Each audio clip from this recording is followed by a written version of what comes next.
from Tampa Bay's #1 news station. This is Good Day Tampa Bay.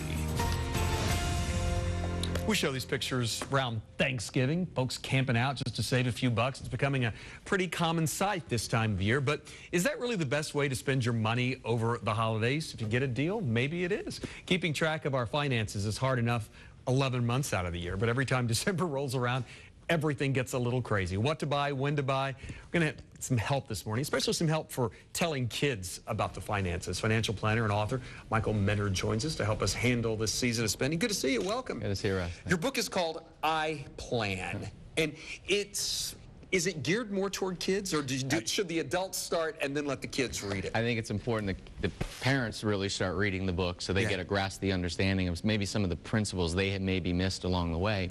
So they can go back to their kids and start their kids with those same principles to kind of learn them the right way.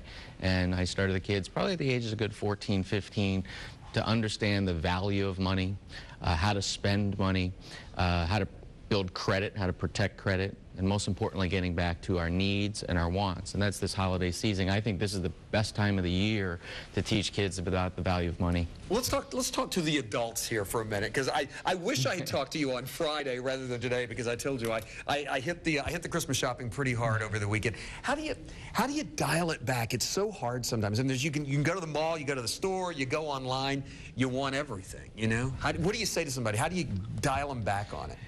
In my book, in I Plan, I talk about budget, and I try to take the word budget out of our terminology, period, and we call it napkin on the fridge. And throughout the year, creating that napkin on the fridge so that we have, or what we call in the green, you've got money at the end of the year, savings available now to go splurge during the holidays. So plan in advance for it. And now we're at a time where maybe it's too late. You know, you just don't have the money to buy certain things. That's okay. This is the year, I think, of the gift of giving. And one of the things I would teach the kids, and I think this would be interesting, or I do with Mintco Financial when I'm working with parents about savings, is to create that of the gift cards. You know, we're giving gift cards many times to others, but how about the kids giving gift cards to our parents? And what do I mean by that? They may not have the money to purchase things, but Dad doesn't like to clean the garage during the year. Here's a gift card for Dad. It's redeemable anytime. Anytime you want, Dad. Or Mom, spring cleaning. You know, the kids get together. Hey, we'll give a gift card for them. What happens when a kid wants something and you want to give the kid the gift, but it's just out of the realm of possibility? I mean, you're going to go into debt if you buy that kid that present. Do not buy it. Simple as that. How do you tell them?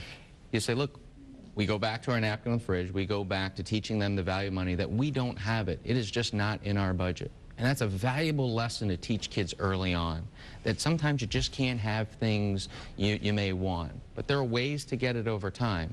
So let's focus on the needs, because you may want something, but maybe you need something that may be more important. I'm a big believer in shelf life. We talked about electronics and going out and splurging. I'm a big believer in buying things that are going to last me the whole year at least, or I'm going to use them. So work with the kids to understand you may want them. Is that something you're going to use? So it's a good time this time of the year to reflect upon last year on whether there were items or toys that you didn't use, and then rewrapping those toys you may have not have used to give to those less fortunate. Good point, good point. Hey, thanks for being here. Appreciate it very much. Where can I find this book? Amazon. You can buy it on Barnes & Noble's. Download it now as well on Kindle, and or go to MintcoFinancial.com. Mintco Financial is our company. I'll be more than happy to sign it for anyone as well. Michael, thank you. And the book is called I Plan. I plan to read this. I missed it along the way. It's never too late to catch up. We can change many things in America. Thank you, man. Appreciate it very much. Annie.